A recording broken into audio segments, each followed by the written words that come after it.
All right, it says we're live. All right, welcome folks to make sure you guys like, comment, and share. Like this video, comment if you're here, comment if there's any issues, like you can't hear my headset, which, yep, is on. So, yeah, just let me know. And I totally expect to have technical difficulties along the way. That is, it's part of the culture here now with the Eskimo show. And yeah, comment if you can think of a better name than the Eskimo show, because I feel like it's almost unimaginative, and it's just kind of what we've been going for right now. I haven't thought of anything better, but yeah, I'm just wait until more folks are able to join in and let me know if you're here. Also, be sure to follow me on Instagram, Facebook, MeWe, Twitter, YouTube. I do have a float account, but I'm still testing it out. I'm still working my way through the app. I don't know exactly how to use it yet, but I am on float now. So, and let's see, let's go through a couple of announcements, waiting for more folks to join in here. This weekend is the Breaking Boundaries event in Tunica, Mississippi. Now, unfortunately, I will not be able to make it. However, you'll be able to see so many other folks there, like Spike Cohen, Matt Wright, Cajun Libertarian, Adam Kokesh. There's so many folks, and it should be a great event, and it's for a good cause. So make sure you check that out. I hear that they still have brunch tickets available, um, so be sure to check that out. And pre-register online, I believe, is still open, so go ahead and check that out online. And they're raising money for, uh, what is it, the Mercy Teens Challenge, helping folks get sober, helping folks, that have an addiction problem. So it is for a good cause. Let's see, next announcement. I almost have a website, folks. It's almost ready. And then hopefully within the next week or so, it should be going live, and I will have a website, which is super exciting. And it'll be linked to my merch store, which I do have a merch store. It is live. It is good to go. That is on Teespring. And yeah, so that should be up and running pretty soon. And then this Saturday, so I won't be going to the Breaking Boundaries event, due to stuff coming up. But on Saturday, I will be at the Palmer Weed Smackdown this Saturday, and I hear it's the 10th annual Weed Smackdown event that they have. So, pretty much we have invasive weeds here in Palmer, and we are relying on volunteers to get together. And for about an hour and a half, we're going to be doing nothing but picking weeds. And afterwards, there's free food, live music. Just make sure you bring your own water and gloves. And we'll be starting at 11 a.m. at the downtown pavilion.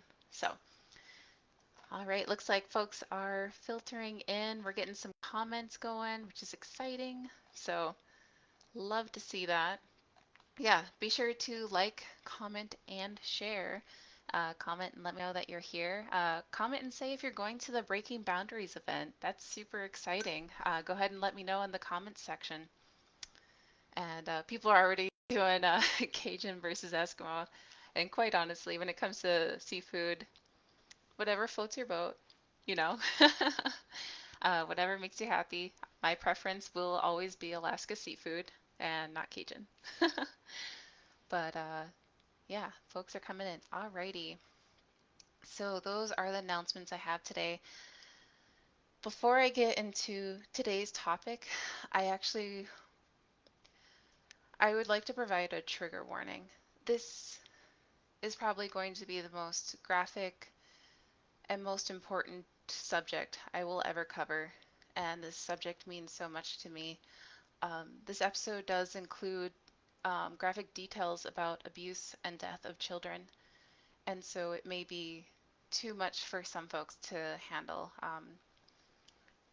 I have spent a lot of months researching this subject, and so I just wanted to put a trigger warning out there for those that it is graphic. It is very intense. So just want to put that out there. And like I've said, this is a topic I've wanted to talk about for months, and I feel like it's important I talk about this. As a woman of Yupik descent, I've heard stories from my family, and I'm happy that stories are finally coming to light on mainstream media. And I feel like I finally have a platform to share this story. And I just hope by telling this story, telling the details and the history, that it helps make a difference and that people will understand more about what is going on and the importance about this. And what I'm talking about is pretty much the cultural genocide that has been waged on Native Americans, specifically targeting children. And so to start off, I'm going to start from the very beginning, well, not the very beginning. I'm going to start from the 1800s, late 1700s, and talking about how Native Americans were seen as savages. And that was the term used, savages, barbaric, what have you. So people like Thomas Jefferson wanted them to switch from the practice, uh, or switch from their practices of nomadic life and choose a more husbandry and household arts, is the term he used, husbandry and household arts. And James Madison said it's time to complete the work of transitioning the Indians from habits of the savage arts and comforts of social life. So this is a textbook case of government officials thinking that they know better than you on how to live your own life. So moving on with that, James Monroe, in the State of his Union address in 1818, was quoted of saying, "Experience has clearly demonstrated that independent savage communities cannot long exist within the limits of a civilized population," and continued to say, "The control of the United States over them being, as he said, savage communities, should be complete and undisputed." Could you imagine today a president saying that control over one race of people should be complete and undisputed? That is exactly what James Monroe said. And in his speech, he also encouraged Congress to take action on this. He said, "I present this subject to the consideration of Congress on the presumption that it may be found expedient and practicable to adopt some benevolent provisions." And so what he meant by benevolent provisions is he wanted to provide resources to Native Americans to join and assimilate to a more civilized life. They believed that the savage way of life was undesirable and that if given benevolent provisions, they would volunteer to do away with their savage ways and become more civilized in society. So this started the Indian Civilization Act of 1819, which was passed on March 3rd. And what it was $10,000 annually for Indian education. And over the next 10 years, 52 schools were administered by the federal government or Christian missions. Uh, and they initially started out by a choice. They emphasized that it was a benevolent provision. However, attendance was low, and the savage Indians, as they put it, didn't want to give up their way of life, which was nomadic.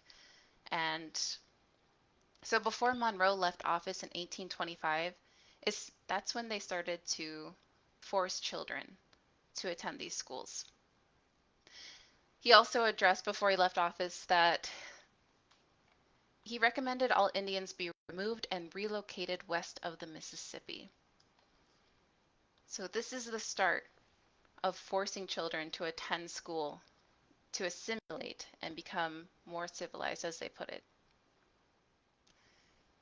So moving forward to later in the 1800s, there is a man by the name of Richard Henry Pratt.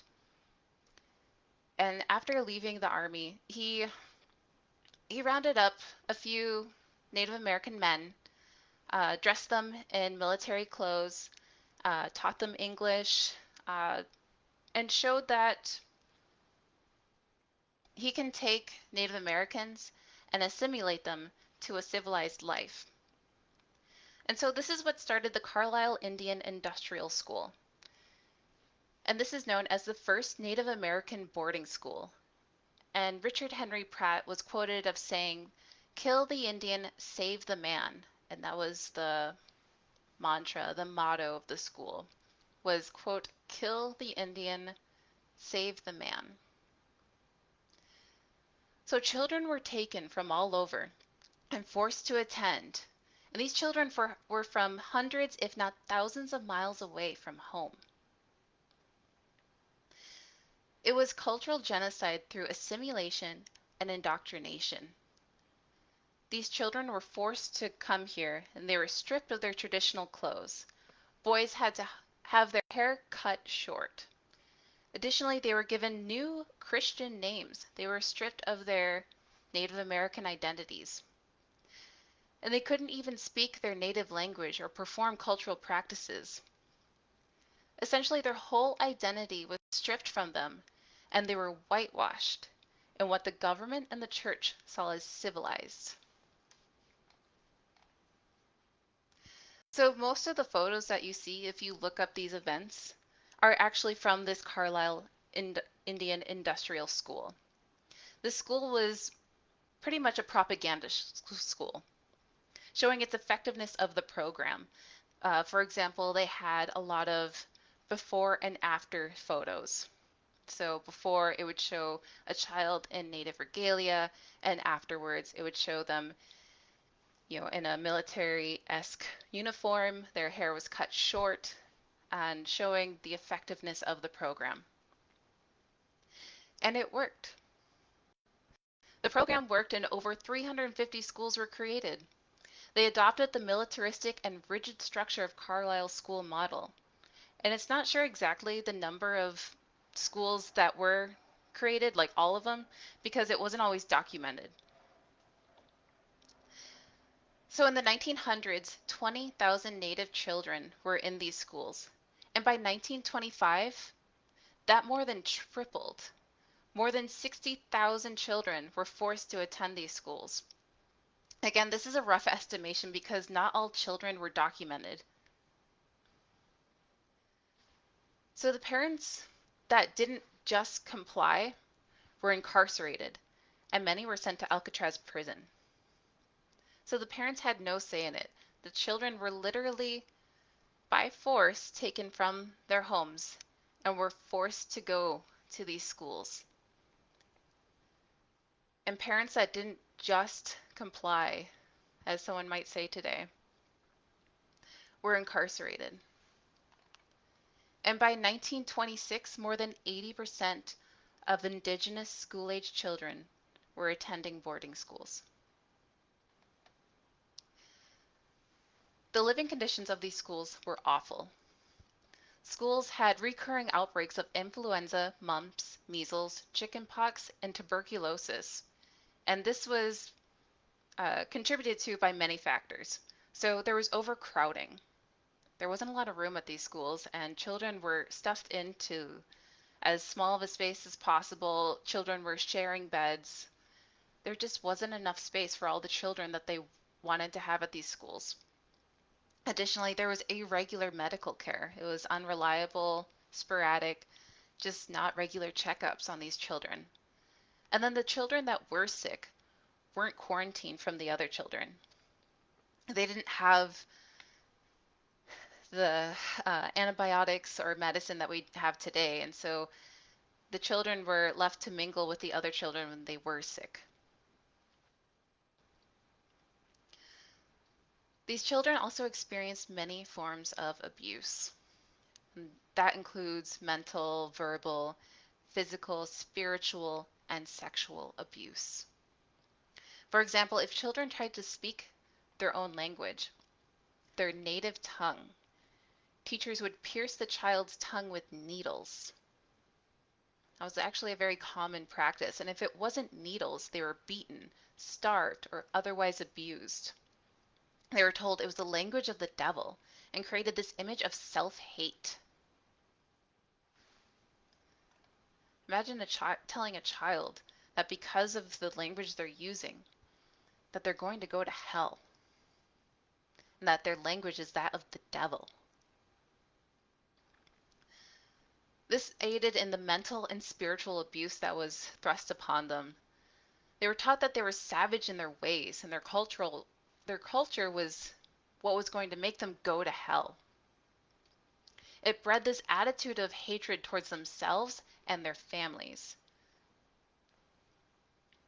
Imagine as a child you're indoctrinated to think that what makes you you is damning. There was also many cases of sexual abuse that happened. There were children that were sexually abused by the teachers, the pastor, what have you, at these schools.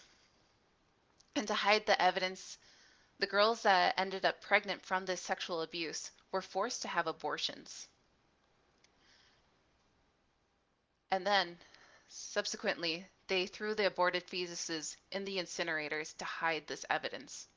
In fact, in an interview last month with Lower Kootenay band chief Jason Louie, he actually talked about this.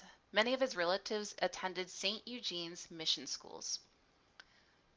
One of his relatives was told to take a potato gunny sack to the incinerator, and he was strictly instructed to not look inside. But when he got to the incinerator, he looked inside anyways out of curiosity, and inside were aborted fetuses.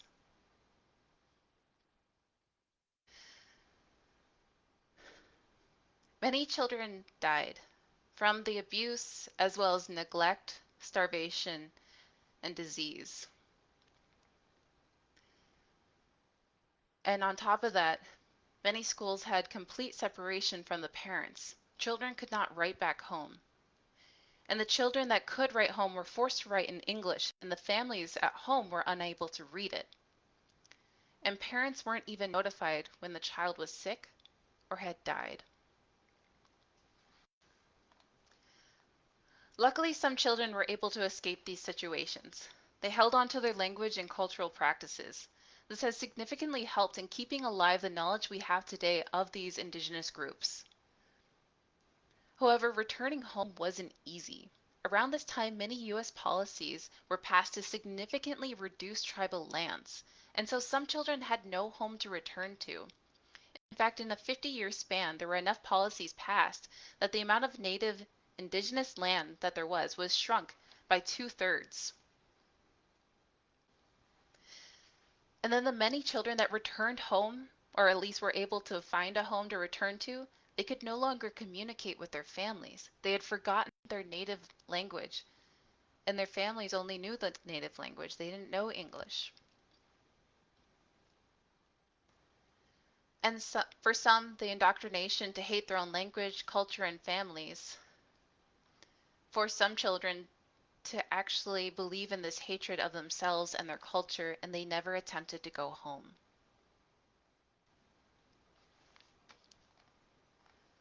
There are actually many more things that you can research about the living conditions of these children, but these are just a few examples of the living conditions. And these conditions had started to surface in 1928 in the Merriam Report of 1928. It was submitted to the Secretary of the Interior, Hubert Work, and it was labeled the problem of Indian administration. And in this report, it was recommended to abolish the uniform course of study that only taught European American cultural values. It also said to educate younger children closer to home. But unfortunately, in that same recommendation, it said older children should attend non-reservation schools for higher grade work. Keep in mind, some of these younger children that we're referring to were 3, 4, 5 years old. And thirdly, they recommended have Indian Service, which is now known as the Bureau of Indian Affairs, provide education and skills to adapt both their own society and U.S. society. It also stated in the report that the death rates of Native American students were 6.5 times higher than for any other ethnic group. So for those folks that talk about the living conditions at that time, where it's common to have disease run through, and especially with children, This report stated that students were 6.5 times higher if they were Native American than any other ethnic group to pass away. It was at this point that some of the schools started to close, but not all. Although this report was submitted in, it didn't have this great resounding impact that it should have. It wasn't until the 1960s that during the civil rights movement that indigenous activism finally gained some traction. And it was with this activism that it was able to force more schools to shut down in the 1970s. And then we had the Indian Self-Determination and Education Assistance Act of 1975. The remaining schools were given to tribes in partnership with the Bureau of Indian Affairs. So these were no longer completely controlled by the federal government. Now the tribes had much more control over them, and they worked with the Bureau of Indian Affairs on this. And then later on, the Indian Child Welfare Act, which gave parents the legal right to refuse their child's placement in a school. This wasn't until the late 1970s. I know some of my followers were alive during that time. That means there are people alive today that were forced by the government out of their homes to attend these schools. This is how recent this history is. It's hardly history when people are alive today who are impacted by this. Significantly more boarding schools closed in the 1980s and 1990s. The remaining boarding schools were located on reservations and were taken over by the tribes. As late as the 1990s, folks, I was born in the 90s. Most of the folks that follow this page were born in the 90s or earlier. And this is how recent this history is. Luckily, this felt more like a win as more and more boarding schools were being shut down and the remaining boarding schools were being taken over by tribes. However, the US government started to recognize that its assimilation project was it was failing. It wasn't completely having a cultural genocide like they wanted. So a new evil was bred in the 1958. And that was the Indian Adoption Project. And what the Indian Adoption Project was, and I quote, it's to stimulate the adoption of American Indian children on a nationwide basis.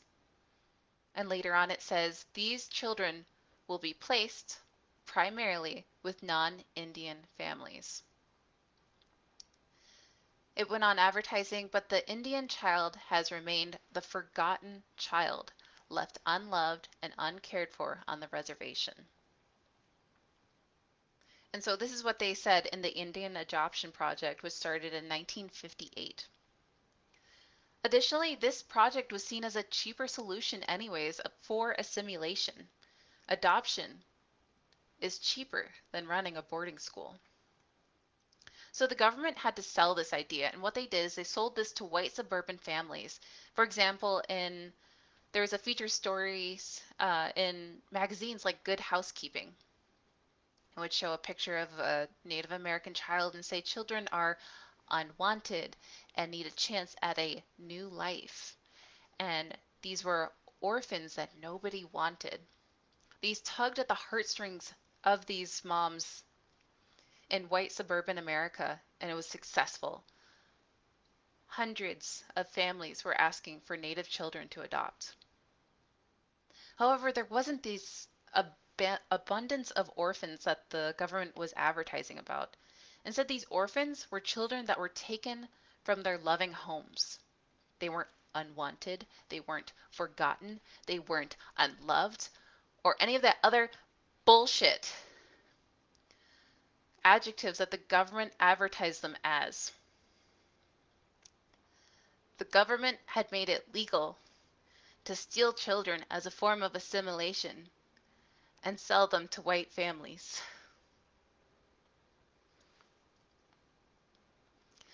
The wording in this project was also vague enough to enforce these kidnappings, saying, for example, there's too many family members in the same household.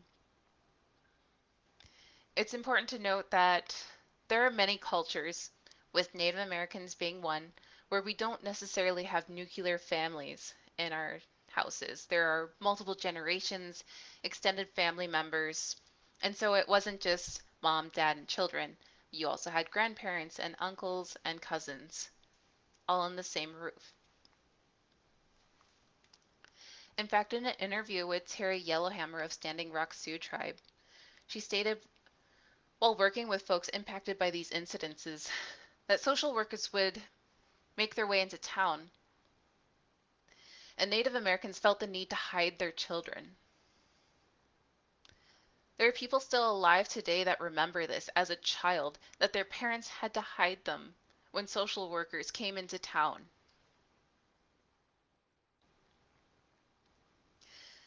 By the 1960s, 1 in 4 Native children were living apart from their families. In an interview with Nelson Fox, he was given the Christian name of Daniel. He's from the Wemekong First Nation. He came across documents of his biological father, Victor Fox, trying to get a hold of his sons. And the Hennepin County wrote back saying that the children were adapting very well in their new family.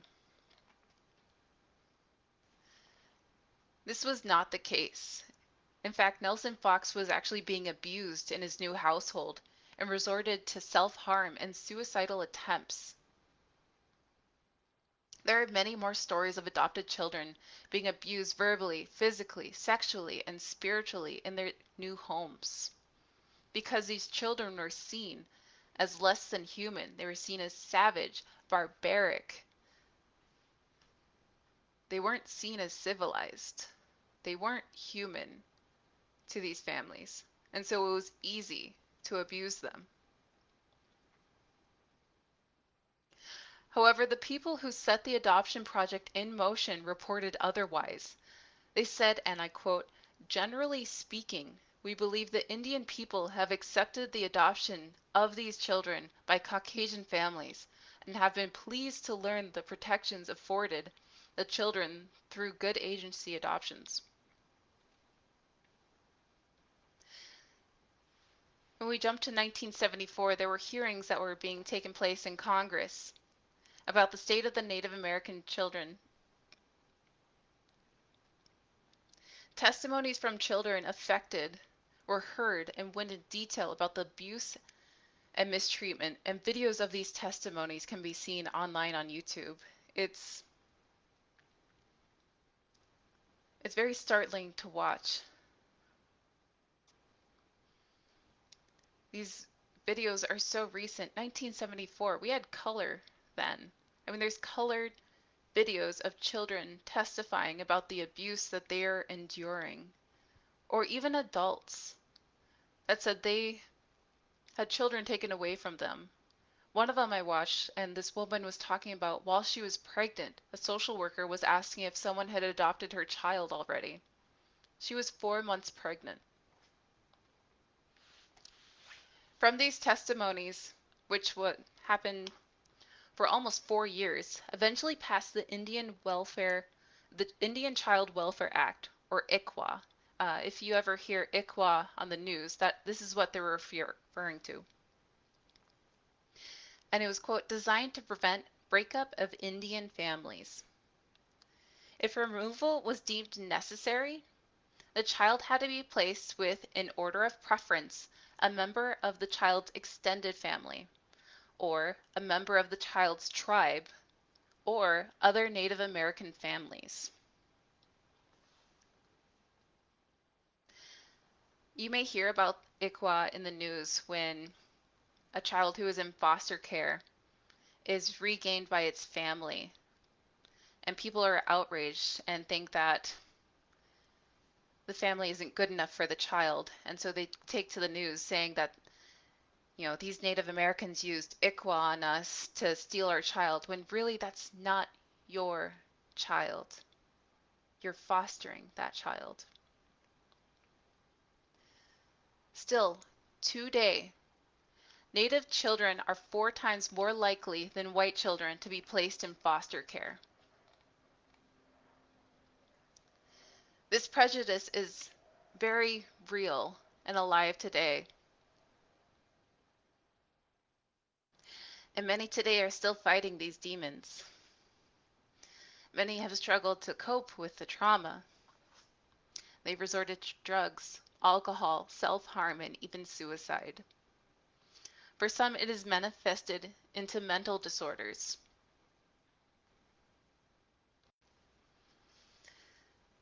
Imagine a whole childhood where you're told how your ways are that of the devil, how you're brutally abused, and you see and watch abuse of people that look like you. Of course, it would manifest in mental disorders after that. The gaslighting was so effective, children blamed themselves and thought something was wrong with themselves. A child, an innocent child, thought something was wrong with themselves. And it isn't helped by the victim blaming in today's society.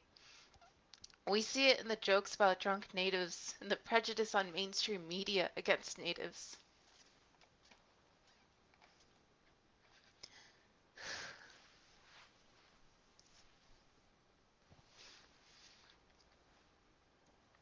And if that's not bad enough, this story isn't uncommon enough. We've seen it in other countries too, like Canada, Australia, and New Zealand. As of July 2nd, 7 schools in Canada have been searched and more than 1,500 child grave sites have been found. Some of them were in mass, unmarked graves.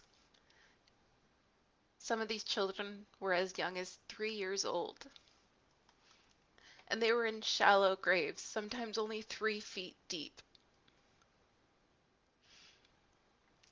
Keep in mind, I said only 7 schools have been searched, and there are still hundreds more school sites to be searched.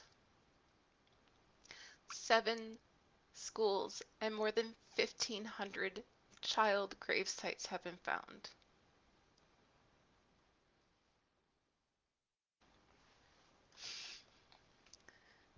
So keep in mind, this isn't a full comprehensive list of events. There's so many more tragedies that could be talked about. I hope this is at least a good intro to this subject. This is the reality in history that we don't read about in our history books at school. If we're lucky, there's even just a sentence. This is a classic example of government stepping in under the guise of doing what's best, doing what they think is best for you. In reality, no one knows how to live your life better than yourself. History like this is why I'm such an advocate against government mandates and interferences. It's important that we wake up to the fact that government is willing and able to carry out such evils. There's no excuse for ignorance anymore. The government is willing and able to carry out such evils. There are documents of this. There is evidence. People need to wake up and see this. Luckily, many people have started to show their support on this subject. They started wearing orange, using the social media hashtag #EveryChildMatters. In fact, even in the show Molly of Denali on PBS Kids, they actually briefly talk about this subject more on a child level. It doesn't necessarily talk about all the stuff I just talked about. So it's certainly much more child friendly, but they still touch on it and they show the pain of not knowing their own culture and the struggle of reconnecting to native culture. However, I hope this isn't just a fad. I want more people to research this subject and be more knowledgeable. This isn't written in history books at school, though I feel like more people need to hear about this. And I want there to be work on accountability, on justice, and on healing. And for those that are listening that have been affected by this or would like to learn more, they could reach out to the National Native American Boarding School Healing Coalition. It's a 501(c)(3) nonprofit organization, and they focus on helping people understand and address the ongoing trauma created by the U.S. Indian boarding school policy. And they focus on education, on advocacy, and resources for healing those that have been affected by this. So, with all that in mind, I'm going to be taking a break for a week. I'm going to spend time with my family, hug them close.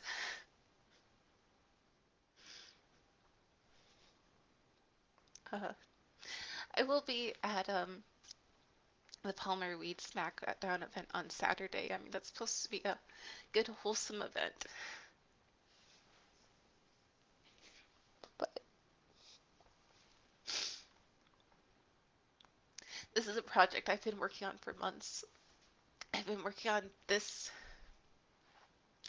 presentation for months, and it's been so mentally taxing. I feel so connected to this story.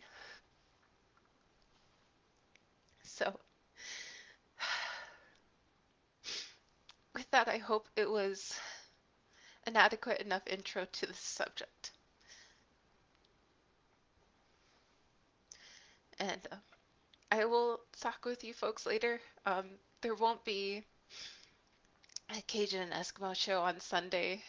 In fact, that show is actually going to be moved to Friday because of NFL season coming. And there won't be a Eskimo show next Thursday. So next Friday on July 16th is the next time you folks will see me. I am just gonna take a break from social media.